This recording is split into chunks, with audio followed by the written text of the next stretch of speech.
আসসালামু আলাইকুম রহমতুল্লাহি বারাকাতু। তোমাদের প্রিয় উপন্যাস সঙ্গীত প্রেরণা শক্তি সোয়া রাফা পর্ব 21। আমাদের হাতে সর্বোচ্চ সময় থাকবে 10 মিনিট।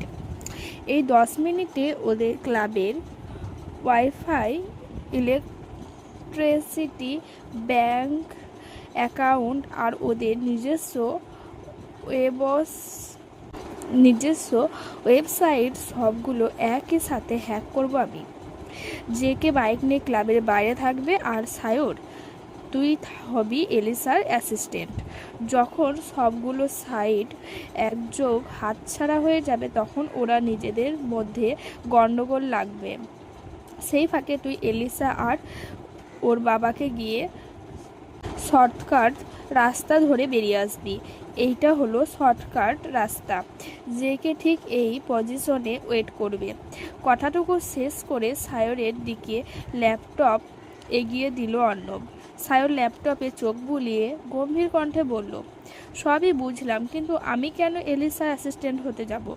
তুই হ। আফটার অল তোর পেয়ারের লাল হলো এলিসা।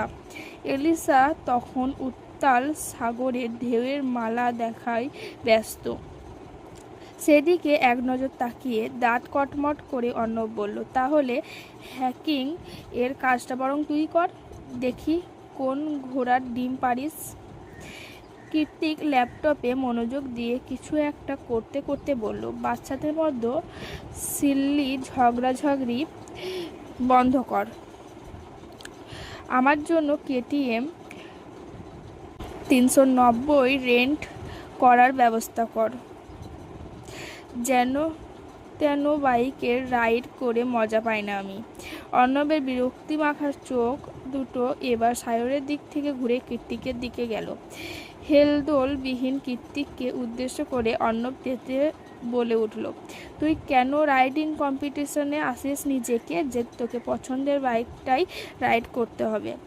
কীর্তিক ল্যাপটপ থেকে চোখ সরিয়ে ভাবলেশহীন মুখে বলল, দুটো জিনিসে আমি কম্প্রোমাইজ করি না অর্ণব, আর কোনো দিন করবও না। তার মধ্যে একটা হলো বাইক। সায়র একবারেই জিজ্ঞেস করলো, আর একটা? কীর্তিক এবার নিঃশব্দে অরুর দিকে তাকালো, যে এই মুহূর্তে খুবই মনোযোগ সহকারে ভেজা বালুর আস্ত দিয়ে ক্যাস্টল বানাতে ব্যস্ত। অরুকে বালু দিয়ে ক্যাস্টল বানাতে দেখে সায়রও এগিয়ে গেল সেদিকে। অরুর পাশে গিয়ে বসে অগ্রহী স্বরে বলল, আমি হেল্প করব? অরু উল্টো প্রশ্ন করে শোধালো, সত্যি করবেন? সায়র হ্যাঁ সূচক মাথা নাড়িয়ে অরুর হাতে হাত লাগায়। অরুকে সাহায্য করতে করতে সায়র খেয়ালই করেনি যে কেউ একজন ওকে চোখ দিয়ে গিলে খাচ্ছে, সেই সাথে অরুকেও। বালুর ক্যাস্টলটা তখন প্রায় তৈরি হয়ে গিয়েছে। দুজন মিলে মিশে করাই বেশ সুন্দরভাবেই ফুটে উঠেছে ডিজাইনটা। এবার ফিলিংস এর পালা। বালুর আস্তরে আলতো করে হাত বুলাতে গিয়ে ওর হাতে একটুখানি স্পর্শ লেখেছে কি লাগেনি, তৎক্ষণাৎ কয়েক মিটার দূর থেকে কার্কশ কণ্ঠে চেঁচিয়ে উঠল কীর্তিক। সায়রের বাচ্চা আচমকা চিৎকার শুনে লাফিয়ে উঠে পেছনে চাইল সায়র। কয়েক মিটার দূরত্বে হাত মুঠি করে দাঁড়িয়ে থাকা কীর্তিকের মুখভঙ্গিমা দেখেই ওর গলা শুকিয়ে গিয়েছে। কীর্তিকের রাগে রক্তিম হয়ে যাওয়া চোখের দিকে তাকালেই বোঝা যায় ও গত আধ ঘন্টা যাবৎ সূক্ষ্ম নজরে এদিকেই তাকিয়েছিল। আর এই মুহূর্তে সায়রের খবর আছে। নিজেকে বিপদমুক্ত করতে সায়র তৎক্ষণাৎ বাম হাত দিয়ে টোকা মেরে এতক্ষণ ধরে একটু একটু করে সযত্নে তৈরি করা ক্যাস্টলটা ঠাস করে ভেঙে ফেলল। এবার শুধু কীর্তিকের নয়, অরুণ মেজাজও সপ্তম আসমানে চড়ে গেল। এক ঘুষিতে সায়রের নাক ফাটিয়ে দিতে ইচ্ছে হলো শালা ভিতর ডিম একটা। সায়র ভয়ার চাহনি নিয়ে একবার কীর্তিকের দিকে তাকালো তো আর একবার চোখ ঘুরিয়ে অরুর দিকে। সঙ্গে সঙ্গে কীর্তিকের আওয়াজে ভেসে এলো, আবার ওই দিকে চোখ দিয়েছিস?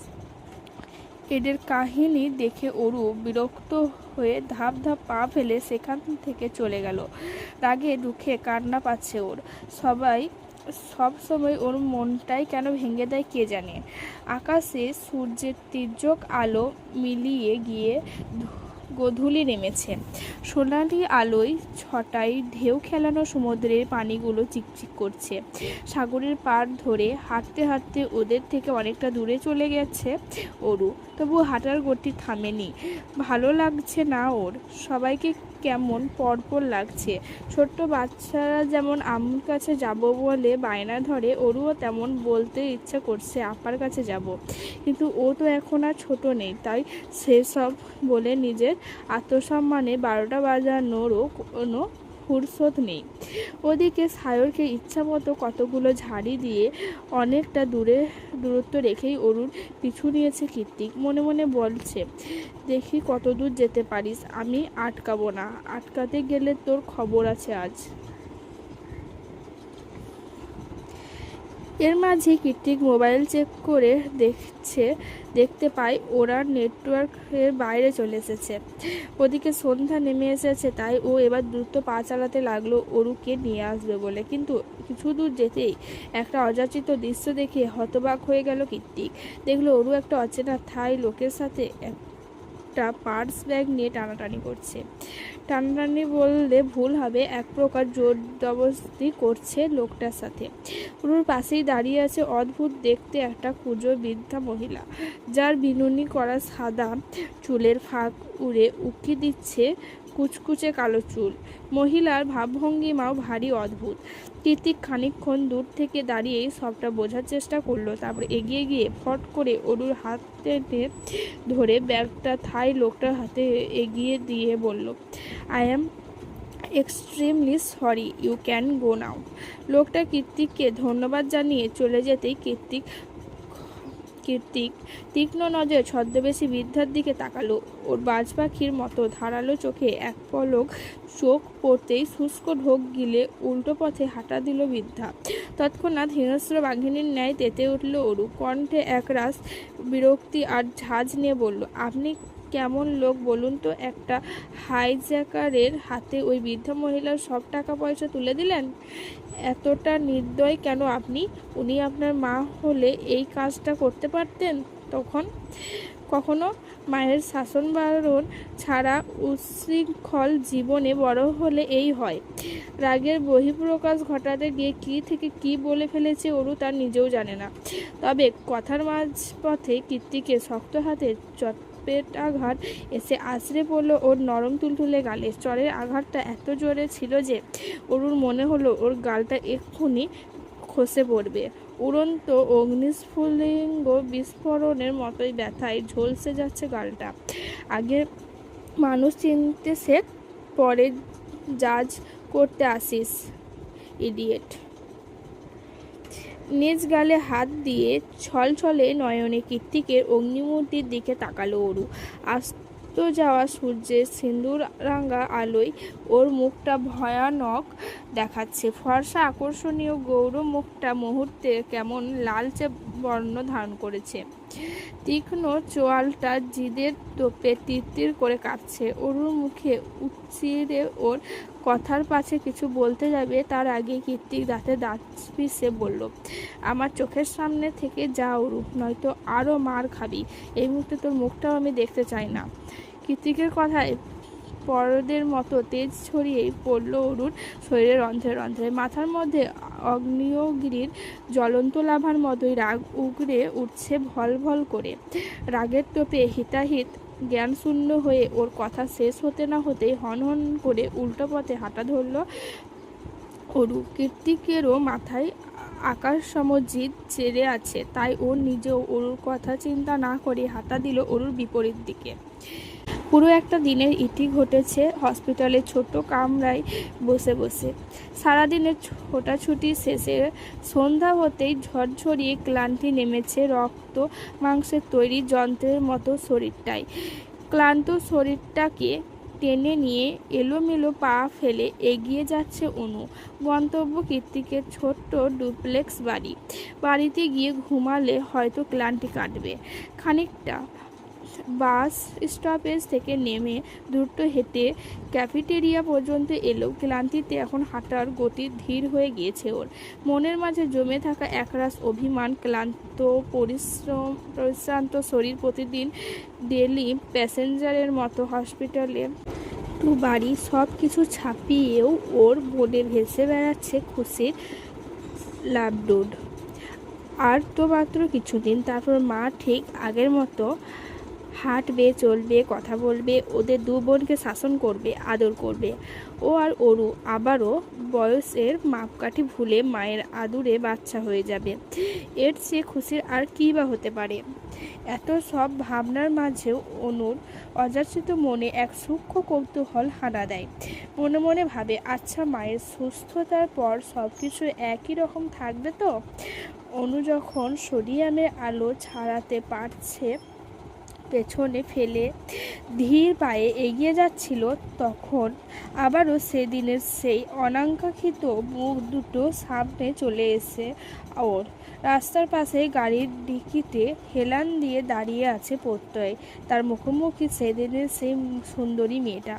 বেশভূষা তার অত্যাধুনিক, কাল করা ঢেউ খেলানো চুলগুলো বাদামি রঙের হলেও দেখেই বোঝা যাচ্ছে মেয়েটা পশ্চিমা দেশের কোনো সাদা চামড়া নয়, বরং এশিয়ান কোনো দেশের হবে হয়তো। প্রত্যয়ের সাথে যেহেতু দাঁড়িয়ে আছে, বাংলাদেশিও হতে পারে।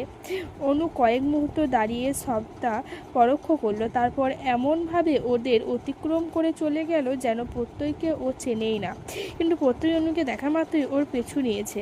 প্রত্যয় পেছন পেছন এগিয়ে আসছে দেখি অনু হাঁটার গতি দ্বিগুণ বাড়িয়ে দেয়। তবুও প্রত্যেক পুরুষালী কদমের সাথে পেরে উঠল না অনু। ক্লান্ত শরীরটা এক পর্যায়ে পেছন থেকেই এক বাহু টেনে দাঁড় করিয়ে দিল প্রত্যয়। অনু ঝাড়ি মেরে নিজের হাতটা ছাড়িয়ে বলল, কি সমস্যা? আপনার কি সমস্যা? ইগনোর কেন করছেন? পাল্টা প্রশ্ন ছড়ে প্রত্যয়। অনু একটু তাচ্ছিল্য হেসে নিজের ভেতরের অজ্ঞাত বেড়ে ওঠা রাগটাকে কৌশলে আড়াল করে বলল, আপনার কেন মনে হলো আমি আপনাকে ইগনোর করছি? আপনাকে ইগনোর করার কি যোগ্যতা আছে আমার? কথা এড়াচ্ছেন? মোটেই না। অনন্যা শেখ এতটাও ভীতু নয়।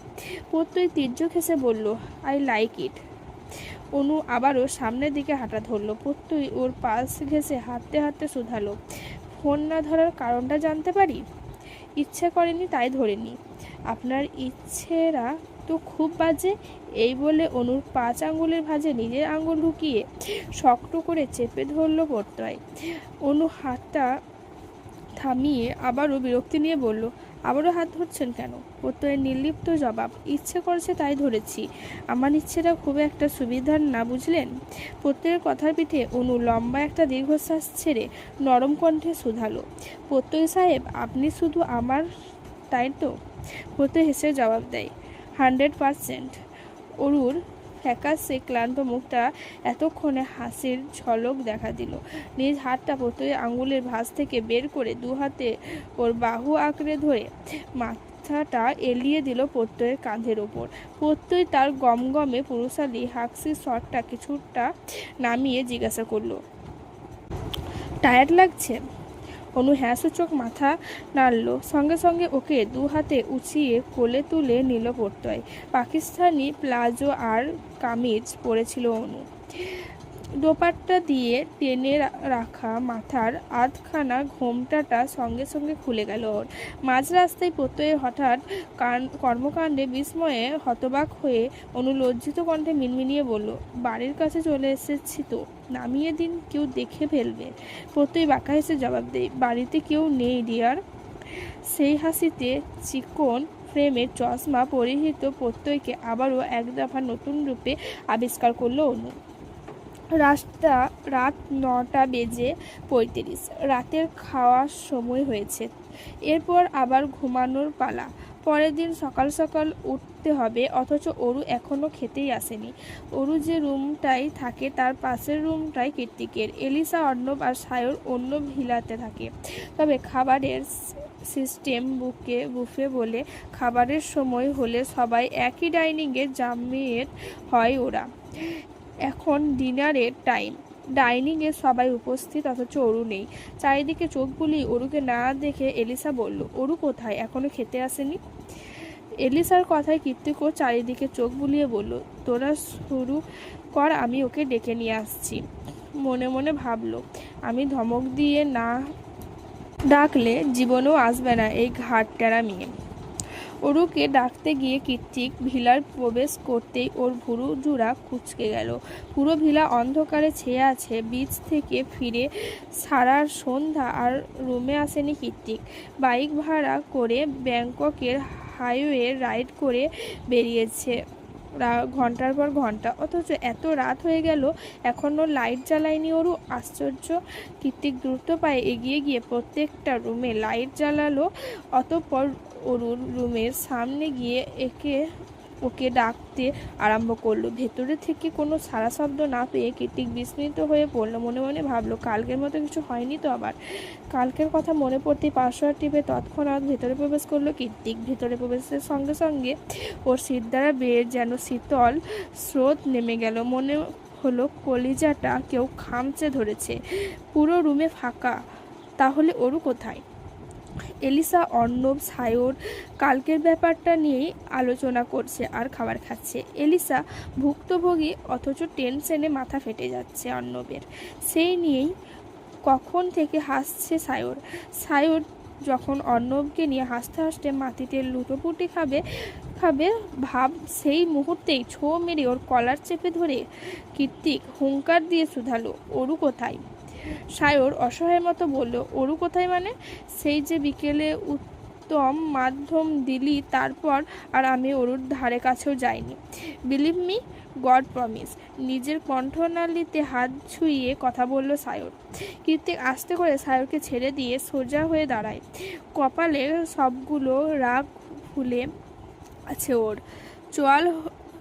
চোয়াল হয়ে আছে ইস্পাতের ন্যায় শক্ত। সেভাবে থেকেই কীর্তিক সবার উদ্দেশ্যে বলল, অরুকে তোরা নিয়ে আসিসনি?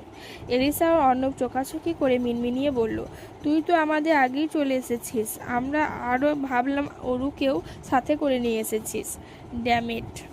সশব্দে শক্ত কাঠের ডাইনিংয়ে পাঁচ বসিয়ে দিল কীর্তিক। অতঃপর চেয়ারের ঝুলানো নিজের হুডিটা গায়ে চড়িয়ে সায়রের উদ্দেশ্যে বলল, সায়র, কয়টা বাজে চেক কর তো, আমি দ্বীপে যাব। সায়র দ্রুত ঘড়ি দেখে বলল, প্রায় 10টার কাছাকাছি। এই সময় এত দূরের দ্বীপে কোনো শিপই যেতে রাজি হবে না। তাছাড়া দ্বীপের শেষ ফেরি সন্ধ্যা 7টায়। তাহলে ইমার্জেন্সি হেলিকপ্টার বুক কর। সায়র একটু আমতা করে বলল, ইয়ে মানে এত রাতে হেলিকপ্টার বুক করা কিছুটা কস্টলি হয়ে যাবে। কীর্তিক তৎক্ষণাৎ সায়রের দিকে অগ্নিদৃষ্টি নিক্ষেপ করে বলল, সো হোয়াট? টাকা কি তুই দিবি? তিমিরে ঢাকা গভীর অরণ্যের পথ হারিয়ে পায়ের কাঁটা ফুটিয়ে জটলা পাকানো দানবাকৃতির বটগাছের নিচে বসে ফুপিয়ে কাঁদছে অরু। তখন রাগের তোপে হিতাহিত জ্ঞান শূন্য হয়ে একমানে হাঁটতে হাঁটতে কোথায় এসেছে, কোন রাস্তা দিয়ে এসেছে কিছুই মনে নেই ওর। যখন মস্তিষ্কে নাড়া দিল যে ও গহীন জঙ্গলের মধ্যে চলে এসেছে, তখন ঘোর আধারে চেয়ে গিয়েছে ধরণী। আমাবস্যার রাতে জঙ্গলের মধ্যে এতই অন্ধকার যে নিজের হাত পা পর্যন্ত খালি চোখে দেখার জো নেই। অরু যখন বুঝছে যে ও পথ হারিয়ে ফেলেছে, তখন মতিভ্রম হারিয়ে অন্ধকারের মধ্যে দিকবিদিক ছুটছে ও, যার ফলে বনবিচ্যুতিদের বেতে জুতো সহ পায়ের বিভিন্ন অংশ ছিঁড়ে রক্তাক্ত হয়ে গিয়েছে পা দুটো। হাঁটতে না পেরে অন্ধকারের মাঝে অসহায়ের মতো গলা ফাটিয়ে ডেকেছে সবাইকে, অথচ নীরব বেলাভূমিতে একটা মানুষের আওয়াজও শোনা যায়নি। বরং ওর ডাকের বিপরীতে ভেসে এসেছে রাত জাগা বন্যপ্রাণী আর হুতুম প্যাঁচার গা গুলানো ভয়ঙ্কর আওয়াজ। এক পর্যায়ে ডাকতে ডাকতে গলার স্বর ভেঙে গিয়েছে ওর। শেষমেশ হাল ছেড়ে দিয়ে শরীর আর মনের জমাট বাঁধা ব্যথা নিয়ে গায়ের গাছের নিচে বসে পড়েছে অরু। ফুপিয়ে কেঁদে ভাসাচ্ছে নিঃশব্দ অরণ্য। কান্নার তালে তালে কেঁপে উঠেছে ওর ছোট্ট শরীরটা। এভাবেই কিছু সময় অতিবাহিত হয়। অরু এখনো হাঁটুতে মুখ গুজে কাঁদছে। চারিদিকে তাকাতেও কেমন গা ছমছম করছে ওর।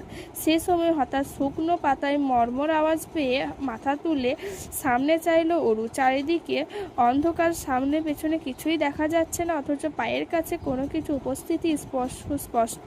কিন্তু কি ব্যাপারটা বোঝার জন্য নিজের এক পায়ের ছেঁড়া জুতোটা দূরে ছুঁড়ে মারল অরু।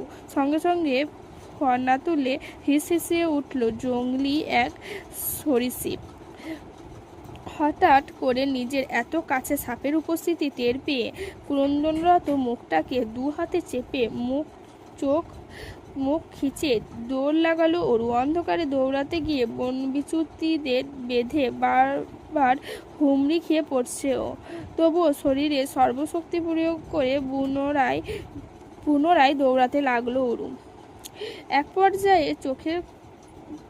পর্যায়ে চোখের সামনে জ্বলন্ত দুটো চোখের উপস্থিতি টের পেয়ে সে ছোটার গতি আবারও থমকে গেল ওর।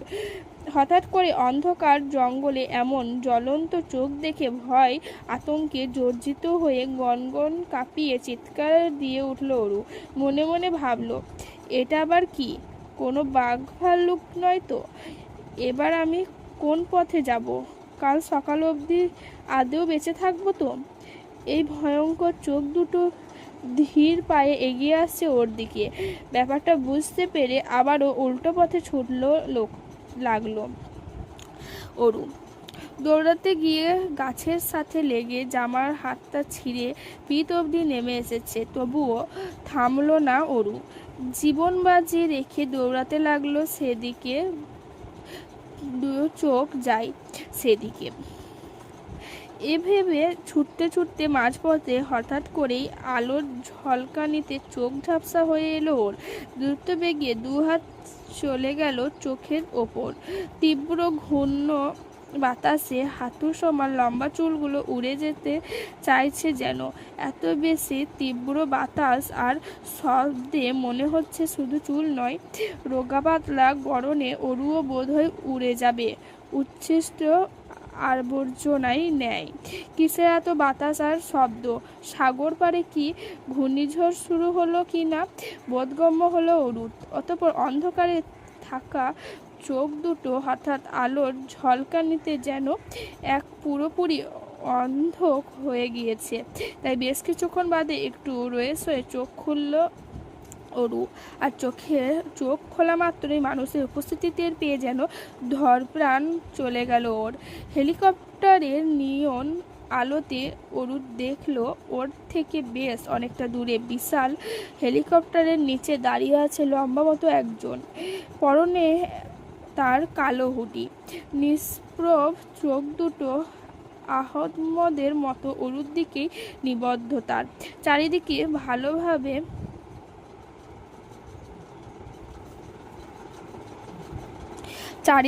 ভালোভাবে তাকিয়ে এতক্ষণে অরু খেয়াল করলো ও দৌড়াতে সাগরের পাড়ে চলে এসেছে।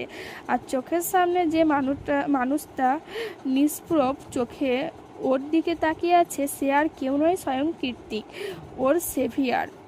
মানুষটা কৃত্তিক এটা বোধগম্য হতেই দৌড়ে গিয়ে ওর বুকে ঝাঁপিয়ে পড়ে শব্দ করে কেঁদে উঠল অরু। অরু এতটা জোরেই কৃত্তিকের বুকে ঝাঁপিয়ে পড়েছিল যে কৃত্তিকের পেশিবদ্ধ শরীরটাও কম্পিত হয়ে উঠেছে। কাঁদতে কাঁদতে এক হাতে কৃত্তিকের হুডি খামচে ধরে অন্য হাত দিয়ে ক্রমাগত ওর বুকে আঘাত করে যাচ্ছে অরু। বিপরীতে কৃত্তিক দু শব্দও করছে না, চুপচাপ চোখ বন্ধ করে দাঁড়িয়ে আছে। কারণ এই মুহূর্তে উপরওয়ালার কাছে ওর চেয়ে কৃতজ্ঞ বোধ হয় আর কেউ না। ক্রন্দনরত অরু এখনো ওকে ইচ্ছে মতো কিল ঘুষিয়ে দিয়ে যাচ্ছে। কৃত্তিক তাতে নজর না দিয়ে আলতো হাত বুলিয়ে দিল অরুর নরম তুলতুলে গালে, যেখানটায় ওর 5 আঙুলের ছাপ এখনো দৃশ্যমান। ইচ্ছে তো করছে আরো গভীরভাবে আদর করে দিতে, কিন্তু তা তো সম্ভব নয়। তাই নিজের হুডিটা খুলে সেটা দ্বারা ওর পুরো শরীর ঢেকে দিয়ে ওকে কোলে নিয়েই উঠে গেল চলন্ত হেলিকপ্টারে। অরু এখনও কীর্তিকের কলার ছাড়েনি, একইভাবে ধরে রেখেছে। ওর বোধ হয় বিশ্বাস ছিল কীর্তিক ওকে রেখে দ্বীপ ছেড়ে যাবে না, কিছুতেই যাবে না। পাহাড়ের চূড়ায় অবস্থিত দোচালা আলিশান ভিলার গা ডাবিয়ে ওর দেওয়া নরম বিছানাতে এপাশ ওপাশ করেও কিছুতেই ঘুম নামছে না দু চোখের পাতায়। অবাধ্য মনটা ক্রমাগত অন্য কারো নাম চেপে যাচ্ছে বিছানায় গা এলিয়ে দেওয়ার পর থেকে। রুমে একপাশে স্থির মূর্তির মতো দাঁড়িয়ে থাকা দক্ষিণের জানলাটা হাত করে খোলা, সেথা দেখে থেকে পাতলা ফিনফিনিয়ে সফেদ পর্দা ছাপিয়ে হু হু করে বসন্তিক হিমল হাওয়া এসে শরীর নাড়িয়ে দিচ্ছে বরংবার, তবু ঘুম কুমিরের দেখা নেই। হুট করে বিছানা ছেড়ে উঠে গিয়ে আকর্ষণীয় স্টাইলিশ চুলগুলো ব্যাকব্রাশ করতে করতেই দক্ষিণ জানলার মুখোমুখি হয়ে দাঁড়ালো কীর্তিক। কপালে তার গভীর চিন্তার ভাঁজ, ঠোঁটের ভাঁজে সিগারেট ধরিয়ে মুখে বিড়বিড়ানো অস্পষ্ট আওয়াজ। কি করবো আমি? দিনে দিনে আমার আনহেলদি অবসেশনে পরিণত হচ্ছিস তুই। পাশ ফিরেই তোকে দেখতে পাবো এমন দিনের জন্য আর কতদিন অপেক্ষা করতে হবে আমায়? তোকে যে আমার চাই চাই।